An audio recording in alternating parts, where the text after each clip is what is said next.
தமிழ் உள்ளங்கள் அனைவருக்கும் இனிய வணக்கம். இது உங்கள் தமிழ் ஸ்டோர் சேனல். ஸோ மிக முக்கியமா நீட் 2026 அதாவது நீட்டோட அப்ளிகேஷன் நிறைய பேர் போட்டிருப்பீங்க. ஸோ இப்போ போட்டு முடிச்சதுக்கப்புறம் நீட் எக்ஸாமுக்கு ப்ரிப்பேர் பண்ணிட்டு இருப்பீங்க. அப்ளிகேஷன் ப்ராசஸில் எந்த சந்தேகங்கள் இருந்தாலும் கமெண்ட்ல சொல்லுங்க. அதை நான் இமிடியேட்டா உங்களுக்கு பார்த்துட்டு அதை நான் கரெக்ட் பண்ண நிறைய பேர் நிறைய டவுட் கேட்டுட்டு இருக்காங்க. ஸோ அவங்களுக்கு நான் உடனுடனே ரிப்ளை பண்ணிட்டு இருக்கேன். அதே போல இப்போ பார்க்குற மாணவர்கள் வந்து யாராவது ஏதாவது சந்தேகங்கள் இருந்தது அப்ளிகேஷன் தொடர்பான கமெண்ட் இந்த வீடியோட கமெண்ட்ல நீங்க என்ன இஷ்யூன்றத சொல்லுங்க. உடனே அத ரிப்ளை நான் பார்த்துட்டு குடுக்குறேன். சரிங்களா? நான் பார்த்த உடனே ரிப்ளை உங்களுக்கு கண்டிப்பா குடுக்குறேன். இந்த வீடியோல மெயினா வந்து இதுவுமே சில மாணவர்கள் கேட்டது தான். என்ன அப்டின்னா, சில விஷயங்கள படிச்சா மறக்குது. ரைட்டுங்களா? அதேபோல ஒரு டாப்பரா இதுக்கு முன்னாடி ப்ரீவியஸ் எக்ஸாம்ல ஒரு டாப்பர் என்னென்ன வேலைகள்லாம் செஞ்சிருப்பாங்க? என்னென்ன வேலைகள்லாம் செஞ்சாங்க? அதே வழிகள நாம ஃபாலோ பண்ணலாமா? ஸோ அப்படி ஃபாலோ பண்ணா என்னென்ன மாரியான வழிகள ஃபாலோ பண்ணணும்? அப்படின்றத இந்த வீடியோல பார்க்க வரோம். அதாவது டாப் சீக்ரெட் அப்படின்னு கூட நம்ம சொல்லலாம். ஒரு 5 வகையான சீக்ரெட். ஸோ சீக்ரெட் அப்படின்னு சொன்னா, இது தெரிஞ்ச சீக்ரெட் தான். ஆனா யாரும் ஃபாலோ பண்றது கிடையாது. ஸோ அதுதான் இன்னைக்கான வீடியோல மெயினா நம்ம பார்க்க போறோம். சரிங்களா? ஸோ அப் டூ எண்ட் வரைக்கும் தவறாம பாருங்க. யாராவது இதுவரைக்கும் சப்ஸ்கிரைப் பண்ணாம பார்க்குறீங்கன்னா, மறக்காம சேனல சப்ஸ்கிரைப் பண்ணிக்கோங்க. அடுத்த வீடியோ கவுன்சிலிங் அப் டூ டேட் எண்ட் வரைக்குமே உங்களுக்கு நான் வந்து கைடன்ஸ் குடுத்துட்டு இருப்பேன். நம்மளுடைய சப்போர்ட் உங்களுக்கு வேணும்னா கம்பல்சரி எல்லாருமே சப்ஸ்கிரைப் பண்ணிக்கோங்க. சரிங்களா? சரி, இப்ப நம்ம வீடியோக்குள்ள போகலாம். ஃபர்ஸ்ட் வந்து பார்த்தீங்கன்னா, ஒரு டாப்பர் செய்யற செயல் அப்படின்னா 5 வகையான முக்கியமான செயல் கண்டிப்பா செய்வாங்க. அந்த செயல்கள நீங்களும் ஃபாலோ பண்ணுங்க. நிச்சயமா நீங்களும் ஒரு ஒரு நாள் கண்டிப்பா டாப்பரா வருவீங்க. ஒரு நாள் கிடையாது. இந்த எக்ஸாம்லயே நீங்க டாப்பரா வருவதற்கு வாய்ப்புகள் அதிகமாவே இருக்கு. அதுல ஃபர்ஸ்ட் நீங்க செய்ய வேண்டியது என்சிஇஆர்டி சிலபஸ் தான் உங்களுடைய தாரக மந்திரம். என்சிஇஆர்டி சிலபஸ் வந்து உங்களுடைய தாரக மந்திரமா எடுத்துக்கங்க. உங்க கோச்சிங் சென்டர்ல குடுக்குற விஷயங்கள படிங்க. இது இல்லாம உங்க ஸ்கூல்ல சொல்ற விஷயங்கள படிங்க. தப்பு கிடையாது. ஆனால் மிக முக்கியமானது என்சிஇஆர்டி சிலபஸ்ல லைன் பை லைன் நீங்க படிக்கணும். அதுல குறிப்பா பயாலஜி அண்ட் கெமிஸ்ட்ரி இது 2மே வந்து என்சிஇஆர்டில அ அத இன் டெப்த்தா நீங்க படிக்கணும். லைன் பை லைன் ஃபுல்லா படிக்கணும். ஒரு டயகிராம் இருக்குதுன்னு சொன்னா, அந்த டயகிராம் வந்து ஒரு ஓரத்துல தான் இருக்கும். அத நீங்க பெரும்பாலும் கண்டுக்க மாட்டாங்க நெறைய பேர். ஆனா நீங்க அதையுமே பார்த்து, அந்த டயகிராம்க்கு என்னென்ன கேப்ஷன்லாம் குடுத்துருக்காங்கன்னு சொல்லி பார்த்து, அதனோட பார்ட்ஸ் என்ன இதெல்லாம் பார்த்து தெரிஞ்சுக்கிட்டு, அதுலருந்து கூட உங்களுக்கு கேள்விகள் வரலாம். அதனால ஒரு ஒரு பேஜ் இருக்குன்னா, அந்த பேஜ்ல இருக்க எல்லாமே நீங்க உங்க கண்ணு எல்லாமே பார்க்கணும். அந்த அளவுக்கு இருக்கணும் என்சிஇஆர்டி புக்ல.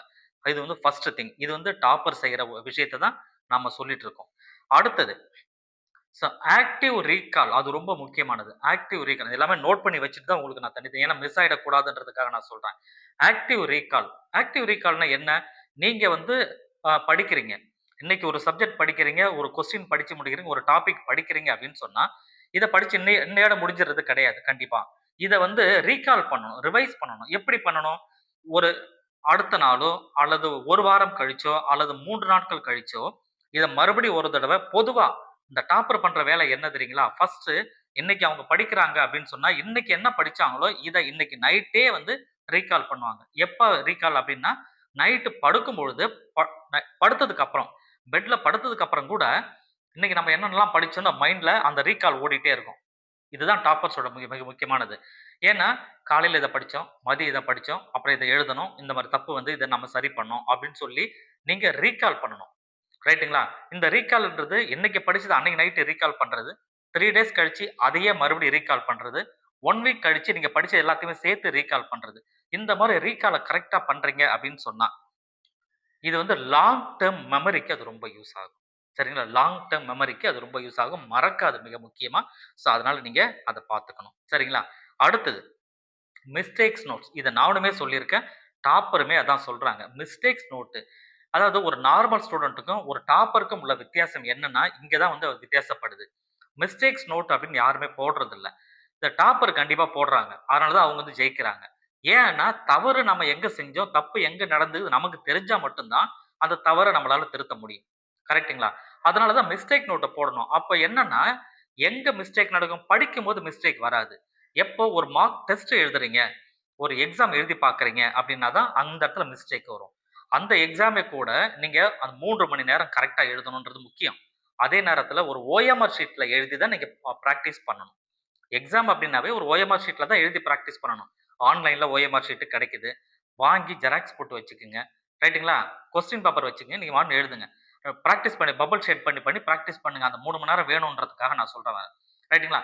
ஒரு டெஸ்ட் நீங்க எழுதுறீங்கன்னா, அந்த டெஸ்ட்ல என்னென்னலாம் தப்பு பண்ணீங்க? அது நீங்களே கரெக்ஷன் பண்ணும்போது தான் தெரியும். நீங்களே கரெக்ஷன் பண்ணிட்டு, எங்கெங்கெல்லாம் தப்பு பண்ணீங்க? எந்த கேள்விய சரியா எழுதல? ஃபார்முலால தப்பு வந்ததா? தியரில தப்பு வந்ததா? உங்களுடைய கால்குலேஷன்ல தப்பு வந்ததா? அப்படின்றது எல்லாமே நீங்க நோட் பண்ணி எழுதி வைங்க. ஒரு மிஸ்டேக்ஸ் நோட் ரொம்ப ரொம்ப முக்கியம். அத கடைசியா ரிவைஸ் பண்ணும்போது, எழுதி வச்சுட்டீங்கன்னா, அதுக்கப்புறம் கண்டிப்பா மறக்காது. இந்த தப்பு நம்ம போன எக்ஸாம்ல பண்ணோம். இந்த எக்ஸாம்ல அத பண்ணக்கூடாதுன்ற ஞாபகம் நமக்கு வரும். அதனால மிஸ்டேக்ஸ் நோட்டு கண்டிப்பா எல்லாருமே போடணும். ரைட்டா? இதுவுமே டாப்பர் செயல் தான். அடுத்தது 4த் ஒன் என்ன அப்டின்னா, பிசிக்ஸ பொறுத்தவரைக்கும் நம்மள நெறைய பேர் பண்ற தப்பு என்னன்னா, சால்வ் பண்ணணுமே தவிர, நீங்க ரீட் பண்ணக்கூடாது. படிச்சு, படிச்சு மனப்பாடம் பண்ணக்கூடாது. தியரி சம்மந்தப்பட்டதுன்னா ஓரளவு பரவால்ல. பட் கால்குலேஷன் எல்லாமே நீங்க மனப்பாடம் பண்ணீங்கன்னா, உங்களால எதுவுமே செய்ய முடியாது. சரிங்களா? ஜஸ்ட் ஓரலா நீங்க ரீட் அவுட் பண்ணீங்கனாலும் உங்களால எதுவுமே செய்ய முடியாது. வொர்க் அவுட் பண்ணணும். சம்ம நீங்க வொர்க் அவுட் பண்ணி போட்டு பார்க்கணும். ஒரு நாளைக்கு 30லிருந்து 40 சம்ம நீங்க வொர்க் அவுட் பண்ணி பார்த்தீங்கன்னா தான் பிசிக்ஸ்ல அதிக மதிப்பெண் எடுக்க முடியும். அதனால எந்த ஒரு விஷயத்த நீங்க கவனமா பார்க்கணும். இன்னொரு ரொம்ப முக்கியமானது பிசிக்ஸ்ல ஃபார்முலாக்குன்னு தனி ஷீட் நீங்க போட்டுக்கணும். ஃபார்முலாஸ்ன்னு தனி ஷீட் போட்டு, அத மட்டும் தனியா நீங்க படிச்சு, படிச்சு எழுதணும். எழுதி பார்க்கணும். பிராக்டிஸ் பண்ணணும். Formula sheet. ஏன்னா, அதுதான் பெரிய டஃப் இங்க நமக்கு. கரெக்ட்டுங்களா? அதனால இந்த விஷயத்த கரெக்ட்டா ஃபாலோ பண்ணணும். அடுத்தது, கடைசியா மிக முக்கியமானது என்னன்னா, டைம் மேனேஜ்மென்ட். இந்த டைம் மேனேஜ்மென்ட்ன்றது நீங்க படிக்கிறதுலயும் சரி, நீங்க தூங்குறதுலயுமே சரி, உங்க எக்ஸாம் எழுதுறதுலயுமே சரி, எல்லாத்துலயும் அந்த டைம் மேனேஜ்மென்ட் கரெக்ட்டா இருக்கணும். எக்ஸாம் எழுதுறீங்கன்னா 2 டூ 5 எழுதுங்க. அந்த 3 மணி நேரத்துல முடிங்க. ஓஎம்ஆர் ஷீட்ல பிராக்டிஸ் பண்ணுங்க. அந்த 3 மணி நேரம், 3 மணி நேரம் எழுதி பாருங்க. இதுல மிக முக்கியமானது, ஃபர்ஸ்ட் நீங்க கம்ப்ளீட் பண்றது எதுவா இருக்கணும்னா, பிசிக்ஸா சாரி பயாலஜியா இருக்கணும். பயாலஜி எந்த டைம்க்குள்ள முடிக்கணும் பிளான் பண்ணணும்னா, 45லிருந்து 50 நிமிஷம் பயாலஜிக்கு டைம் அவ்வளவுதான். அதுக்கு மேல எடுக்கக்கூடாது. இந்த டைம் கரெக்ட்டா மேனேஜ் பண்ணிட்டீங்கன்னா, உங்களுக்கு பிசிக்ஸ் கொஞ்சம் டைம் அதிகமாகும். ஃபார்முலா இருக்கு. போட்டு பார்க்கணும். வொர்க் அவுட் பண்ணி பார்க்கணும். கெமிஸ்ட்ரிக்கு ஈக்குவேஷன் இருக்கு. அத போட்டு பார்க்கணும். இதெல்லாம் இருக்கு இல்லையா? அதனால நீங்க கெமிஸ்ட்ரிக்கும், பிசிக்ஸ்க்கும் கொஞ்சம் டைம் அதிகமா எடுத்துக்கலாம்.